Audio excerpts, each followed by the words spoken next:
Assalamualaikum warahmatullahi wabarakatuh. Selamat berjumpa kembali ya para pejuang cuan dan pejuang sangguters. Gimana nih keadaan teman-teman semua hari ini? Oke, semoga kalian dalam keadaan sehat semua ya dan saya doakan buat kalian jadi orang sukses semua. Amin. Mantap jiwa ya. Dan tetap ya kawan ya, secangkir kopi harus selalu ada buat menemani kesempatan kali ini teman-teman ya. Dimana kalau kita lihat bersama-sama kan nih market dalam kondisi yang meronta-ronta alias merona-rona ya teman-teman ya. Walaupun kalau kita melihat dari time frame 24 jam terakhir teman-teman ya, ada indikasi breakout ya. Nah, kalau kita melihat dari price action-nya Bitcoin itu sendiri, hari ini kan dia di area 64.400-an ya. Nah, ini menarik bro. Kalau kita melihat dari time frame 1 jam kan dua candle yang cukup bullish ya. Dia udah membuat yang namanya bullish engulfing dan dia udah nge-break area resistennya ini. Nah, ya. Sayang sekali nih. Area resistennya ini belum ke-break secara closing body ya. Jadi kita tinggal tunggu nih, ya kan? 1 jam ini nanti diakah bisa closing di atasnya ini, di atas 64.500.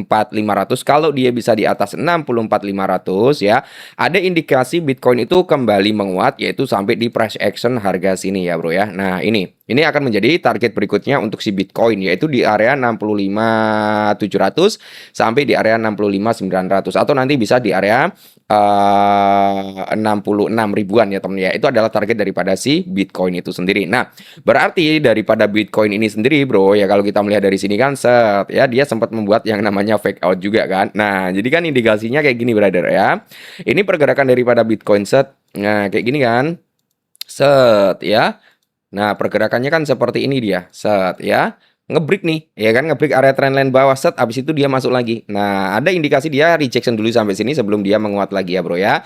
Dan semoga saja nanti Bitcoin bisa menguat lagi. Oke, lanjut di sini secara overall kalau kita melihat rata-rata meronta-ronta ya teman-teman ya, termasuk daripada si Pi Network ya. Pi Network hari ini ada recover ya, lumayan walaupun recovernya belum begitu banyak teman-teman ya, sekitar 0,25%. Tapi kalau kita melihat dari time frame 1 jam teman-teman ya, ini kalau Pi Network mampu ngebreak area 1361, jadi dia ada prospek atau potensi untuk mencoba ulang ya kembali menyentuh di area 1381 teman-teman ya kalau dari time frame 1 jam. Dan kalau kita melihat teman-teman ya, di sini menarik kalau kita melihat dari time frame 4 jamnya. Kenapa? Karena kalau kita melihat dari sini brother set ya, walaupun dia sempat membuat fake out ya kan, neset kesentuh fake out di sini teman-teman, tapi dia masuk lagi. Ya masuk lagi hanya fake out aja ya, dan semoga saja nanti ini bisa ngebreak area ini kalau untuk Pi Network sendiri ya. Kalau nanti si Pi Network itu bisa ngebreak area resistennya ini, brother. Set. Nah, di sini maka indikasi daripada Pi Network akan menguji ulang di area kepala 1426 sampai di area kepala 1477 ya, bahkan bisa sampai di area 15 lah, gitu ya. Kita tunggu saja teman-teman ya. Semoga saja nanti bisa ngebreak area tersebut. Oke. Dan di sini ada beberapa hal yang teman-teman harus ketahui tentang Pi Network, yaitu di mana ada dua tanda bahaya ya. Walaupun nih kita melihat harga price action Pi Network hari ini ada recover, tapi ada dua tanda bahaya teman-teman ya yang perlu teman-teman ketahui. Karena apa? Di bulan Juni itu Pi Network udah anjlok kurang lebih 10% teman-teman ya. Nah, jadi kalau kita melihat teman-teman ya, apakah benar nih bulan Juni anjlok 10%? Oke, kita melihat dari monthly candle-nya. Nah, jadi kalau kita melihat dari monthly candle-nya teman ya, sebentar kita akan mengecek dari monthly candle set seperti ini teman ya. Nah, dia dari sini ya, dari price action sini teman ya, dari atasnya sinilah sekitar 14.98 ya. Sampai di bawah sini 11.94 atau kita ukur sampai closing harga hari ini ya.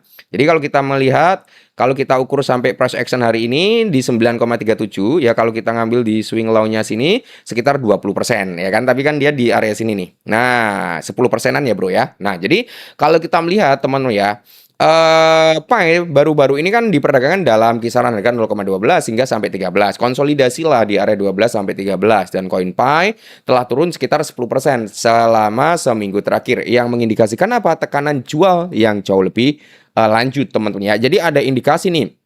Kalau kita melihat daripada Pi Network ya, masuk ke dalam sini. Nah, jadi ada ada indikasi teman ya untuk Pi Network sendiri untuk mengalami yang namanya rejection. Rejectionnya sampai mana? Kita akan melihat brother. Di sini kan udah kita kasih tanda juga ya. Nah, kemarin sempat kita bahas kan setelah dia menyentuh di batas atas pasti akan terjadi yang namanya rejection ya. Dan ternyata turun juga kan, turun. Nah, rejection-nya sampai mana? Bisa mencoba ulang di area yang kita tandain ini, Bro. Ya, kita turunkan ke time frame 1 jam akan lebih jelas. Nah, ya. Jadi si Pi Network ada indikasi untuk menguji ulang di area sini, ya, di area kepala 1325. Oke.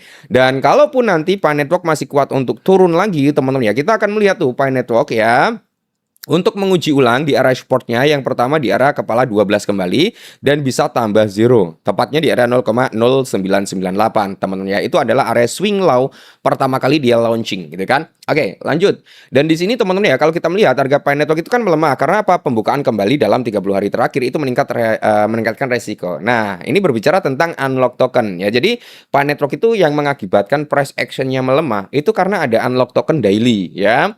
Jadi selama 30 hari terakhir teman ya, itu nanti akan dibuka kurang lebih sekitar 127,5 juta Pi Network yang akan dibuka dalam 30 hari terakhir. Dan kalau kita melihat teman ya, dengan pembukaan hari ya, rata-rata itu 4,25 juta Pi per hari teman-teman ya. Ini adalah data statistiknya. Jadi ini real ya, no fake. Nah, rilis terbesar akan terjadi pada tanggal 25 Juni. Nah, tanggal 25 Juni ini kita perlu waspada dan hati-hati juga nih, ya kan? Takutnya nanti terjadi dropping harga. Tapi tanggal 28 Juni ya, apakah akan ada pemantulan? Karena nanti tanggal 28 itu kan ada ini ya, Pi to die gitu kan.